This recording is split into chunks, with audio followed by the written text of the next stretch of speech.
голем дел од аргументите кои што се поврзани со денешната тема беа изложени од страна на претходните говорници. Добар дел од нив се наоѓаат и во оваа публикација, која што едве чекам да разгледам, веќе дел од текстовите диагонално и ги прегледам. Ќе се обидам да се фокусирам на нешто друго, чисто за провокација. Кога би била организирана во форма на текст ова моје излагање, можеби би се викало како сите станавме педери или можеби како треба доправа да станеме сите педери. Во преводот не gays, туку faggots или queers. Зашто го споменувам ова? Не само со цел да ги апроприирам и да им одземам моќта на навредливите термини кои што ги конструира една насилна власт, туку за да укажам на нужноста или на она што може би требаше да го научиме во сите овие години, ако ја се однесува на другоста како клучниот елемент за преосмислување и критика на секоја политичка власт која што инхерентно во себе го носи потенцијал да стане тоталитарна и да стане насилна, односно да стане исклучувачка. Педерите или настраните се фигуративно разгледувана појава која што ја представува радикалната другост во нашиот контекст. Другост во смисла на тоа дека е испрлениот елемент од една нормативна организација на нашата заедница, која што не е нормативна само во смисла на живење на интимноста, на социјалноста, туку и модел кој што се пресликува во главните замисли за тоа што е политика и како го организираме политичкото. За тоа има многу списи, јас не измислувам топла вода, може би референтни се некои феминистички политиколози како Венди Браун, Женевие Флойд, Елизабет Грос исто пишува за тоа, Лиси Ригаре и така натаму. Но од друга страна и другост како можноста која што е нужна за замислување на слободата, можноста да бидете друго од она што сте, што во суштина и главната карактеристика, суштинската карактеристика на борбата за еднаквост и за еманципација на сексуалните и народовите малцинства. Нашата борба не е борба да бидеме, како што вообичаено се милува да се каже, она што сме, туку е борба да постанеме нешто друго од она што сме во социјалните услови во кои што постоиме, кои што ги креирале и организирале нашите животи и во рамки на репрезентациите, историските репрезентации кои што сексуалните и родовите малцинства ги конструираат општествено како некаква категорија. Значи, можноста да бидеме нешто друго од она што денес сме, тоа е изворот на слободата. Во таа двојна смисла на другоста која што ја отелотворува фигурата на педерот, на настраните во општеството, сметам дека треба да почне да се мисле политичката разлика и можноста за политичка трансформација. Но од друга страна, зашто сметам дека е важно отворањето на оваа дискусија е да укажам на слепилото кое што владееше во политичкиот контекст, вклучително и во граѓанското општество, па и пошироко помеѓу граѓаните, еден подолг период додека монструозното, тоталитарното лице на Никола Груевски на власта на ВМРО ДПМНЕ дојде во израз уште во моментите пред да стапат на власт. Тогаш никој не ги сваќаше доволно сериозно јасните веќе тенденции за една протофашистичка и тоталитарна власт, кога во 2006 во предизборната кампања Антонио Милошевски тврдеше дека ќе направиме од здрава, дегенерирана и полна нација. И во неполна година од нивното доаѓање на власт ги презедува првите нетранспарентни иницијативи за промена на законите. Прв пример од тоа беше законот за семејство, во кој што ја редефинира интимната, односно партнерската заедница, не зборувам за брачната заедница, со што веќе укажа јасно на тоа дека нивната намера или тенденцијата на нивното политичко владење е да ги организираат тоталитарно според нивниот светоглед и замисла, релациите, интимностите и можностите на кои што луѓето можат меѓу себе да комуницираат и да градат релации.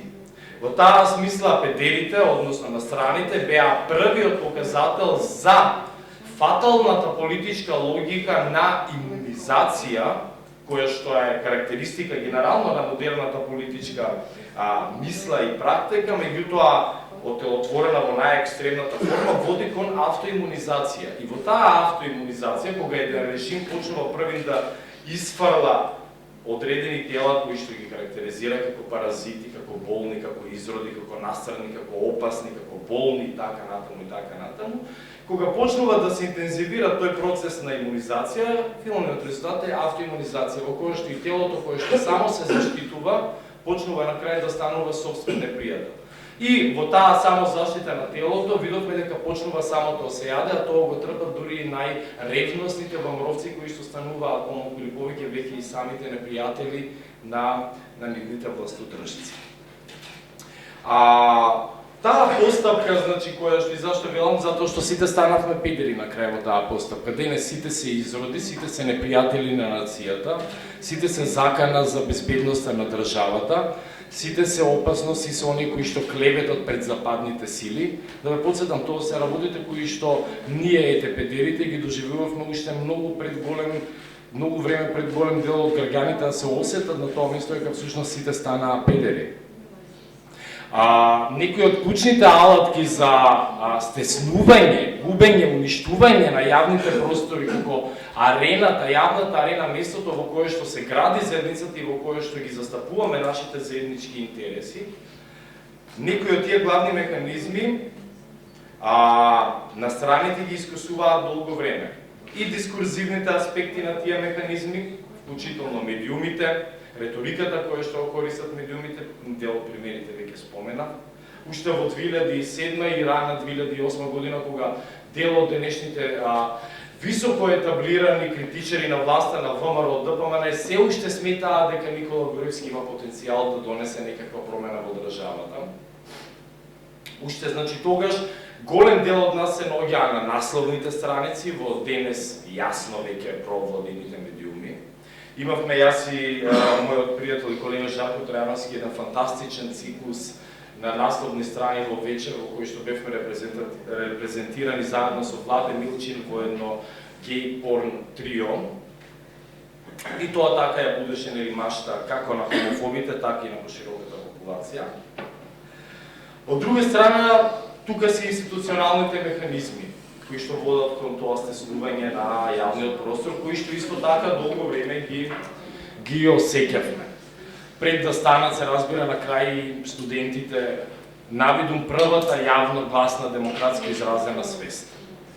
Тие институционални механизми подразбираат дека не ви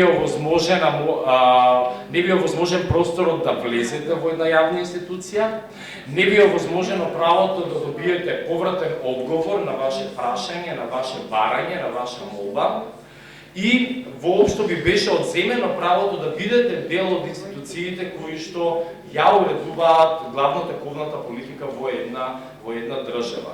Чисто како еден пример, јас од 2006 доцна почнав да работам прв пат во Македонската тогаш Асоцијација за слободна сексуална ориентација, која што веќе не постои, МАСО. Од таа година 2006 па до денес сме 2017, немаме добиено во сите организации после тоа кога сум работел нити еден повртен одговор на сите барања, писма, покани што сме ги испратиле, например, до Министерството за образование или до која да било друга институција. Значи, не зборувам за негативен одговор, зборувам за отсуство воопшто на одговор. И третата, можеби најинтересна и најзначена денес во рамки на дискусијата стратегија, провизорно би ја нарекол, иако е поврзана со другите две, тоа е материјалните или телесните стратегии за стеснување, уништување на јавниот простор, која што исто така ме води кон насловот на мојата тема, како сите станавме педери денес. Што значи ова стеснување? Јас најјасниот, најеклатантниот пример покрај сите овие исклучително важни факти и детали, елементи кои што ги наброја и Никола во неговата презентација, мислам дека има еден друг елемент кој што е исклучително важен, а тоа е самата материјалност на архитектурата која што го сочинува овој проект, вклучително и символичките аспекти кои што произлегуваат не само од историските референции на проектот, туку од самата материјалност, од самата архитектура, што е една општо позната тема во феноменологијата на архитектурата. А тоа е како кога проаѓате низ плоштадот во Скопје, едноставно се осеќате како ништо повеќе нити ништо помалку освен едно беззначајно суштество, една креатура која што проаѓа покрај мегаломанската историја и значење, величина на оние кои што го поставиле тој споменик, тој монумент таму. Еден простор, материјално во кој што кога се движите, едноставно не можете да се почувствувате никако поинаку кога ќе излегнете плоштадот, освен истоштено. Кога ќе пробате да направите една сериозна прошетка, почнувајќи некаде од градскиот парк од Кеј, па сега со новите згради на водовод и на сите останати кои што ги поставија, па се до она наречена Бела палата, тоа ме потсеќа на Тито и не би ја користил, тоа е навреда за Тито, но на ВМРО палатата, ќе осетите дека едноставно вашето тело не постои, немате простор да дишите, немате простор да погледнете вашиот хоризонтот на вашиот поглед е уништен, што едноставно телесната слика и вашата телесна поставеност во просторот се рефлектира наназад како дипла се преклопува и го организира вашето внатрешно психичко постоење во кое што се идентификувате преку параметрите со кои што ви организиран јавниот простор. И ова сега искуство кое што ние денес го проживуваме е искуство кое што не дека дојде до shrinking, туку едноставно they have always been shrinked. Односно јавните простори од секогаш беа стеснети и поништени за педерите и за настраните, затоа што тоа чувство на маленкост, на непостоење, на кршење, привиткување, истоштување, пренабрегање, да проидете низ еден централен јавен простор е едноставно секојдневната прошетка на секое настрано тело во јавното општество, односно во јавниот живот. Меѓутоа, настрано од архитектурата, овие други материјални механизми, телесни механизми се однесуваат генерално на целокупните политички стратегии кои што оперираат на она така наречено биополитичко ниво или микробиополитичко ниво, односно како секојдневно се чувствувате. Таа најнезабележителна, најперверзивна и најперверзна стратегија на уништување на јавниот простор. Што значи тоа? Ќе тргнам повторно од примерот на педерите. Во оно што се нарекува квир теорија, меѓутоа и се повеќе во квир активизм до последните години, еден од главните елементи за анализа на опресијата која што ја доживуваат секојдневно на страните е токму регистарот на емоциите или на афектите. Сега тука има дебати во рамките на теоријата. И сега помеѓу тие афекти кои што најмногу се анализираат се срамот, стравот, депресијата, анксиозноста. Па зарем не станавме сите веќе педери ако ова се емоциите кои што историски го обележуваат емоционалното и интимно постоење на страните во систем, во општество кое што постојано претендира да ги уништи, да ја оневозможи трагата за нивното постоење. Погледнете ги последните и статистички податоци кои што Македонија ја бројуваат на дното на среќата во Европа, во кое што бројот на луѓе кои што секојдневно користат антидепресиви расте драстично, во кој што сите луѓе живеат секојдневно во страв да ја кренат главата и да го искажат сопственото мислење, во кој што сите луѓе ги стеснуваат, shrinking е многу добро збор, не знам на македонски кој би бил идеалниот превод, меѓутоа нивните тела едноставно are shrinking. Затоа што тоа е начинот на кој што емоцијата на срам го организира вашето постоење кон другите, да бидете повлечени, да бидете стеснети, свртени, навнатре кон самите себе, односно да ви ја одземе можноста да градите релации со другите луѓе. И како таков е недвосмислено перверзна, но успешна политичка стратегија на деполитизација, односно одземање и уништување на капацитетот да влегувате во колективни и јавни акции на солидаризација и на отпор. Во таа насока станавме повторно сите педери. Меѓутоа, да не звучам нити патетично, немам таква намера никогаш, нити сентиментално, уште помалку жртвенички, Имаме многу битни лекции кои што можеме да ги научиме од овие позиции, од овој статус, од оваа ситуација, овој предикамент во кој што се наоѓаме ние денес.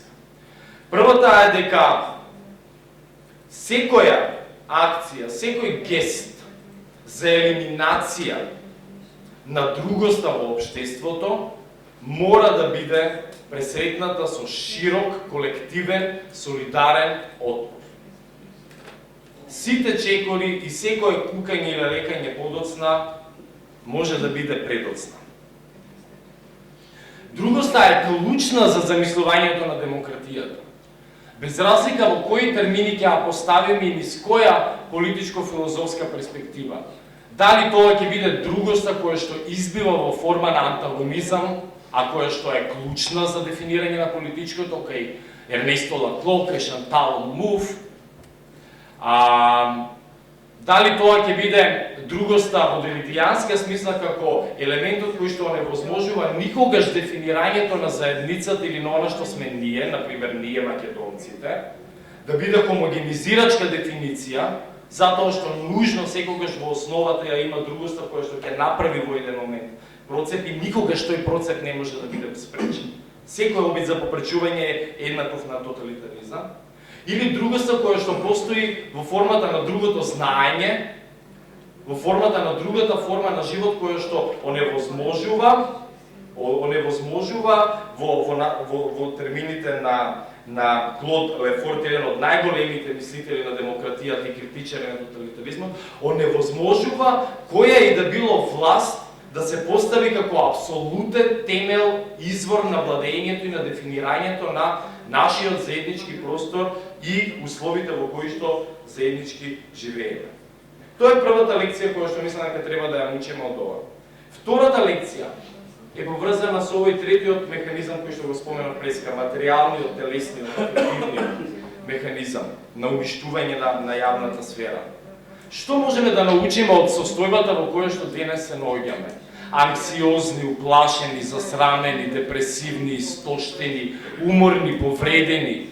Раните ги чувствуваме секојдневно на нашето тело, кои што се инскрибираат длабоко во нашата психика, во нашата интимност, во нашите постели, во нашите комуникации со најблиските, со косакате, со партнерите, со пријателите, со пругите, со децата и така натаму. Единственото нешто кое што сметам дека можеме да го научиме, а да не станеме ВМРО и Никола Груевски, е да ја погледнеме нашата конститутивна социјална ранливост. Односно ранливоста како наш онтолошки услов на постоењето. Што тоа значи? Тоа значи дека можноста за нашето постоење е секогаш условена од другите со кои што живееме. И таа можност не е романтична и не е сентиментална. Може да доведе до насилство и фашизам, но може да доведе и до заеднички напори за градење на социјална инфраструктура која што ќе направи секој живот да биде возможен и да има услови да се развива и да ги искористува сите своји потенцијали и капацитети. Ранливоста посочува дека сите сме на ова место на нашето постоење и никој не е иземен од тоа. Нашата ранливост не може да ја покријат нити 200 мегаломански споменици од Мермер, кои што претендираат дека се вечни и неуништиви, нити 5000 говори, интервјуа, страници интервјуа на Никола Груевски во која што ќе не убедува дека неговата власт е дадена од Бога, од делотворен во неговиот предпоставен народ или пак дека е неуништива. И нашата ранливост секогаш ќе не подсетува дека секогаш имаме потреба од другиот. И дека тоа е единствениот начин на кој што може секој од нас да постои да екзистира. Односно дека солидарноста е суштинскиот, круцијалниот принцип за да постоиме во заедницата. За жал, педерите таа солидарност многу години назад не ја добиваат, времињата се менуваат, меѓутоа има лекција која што треба да ја научиме и која што треба да не насочи во надеж дека конечно оваа ситуација ќе се промени, да не научи како да ја градиме нашата иднина.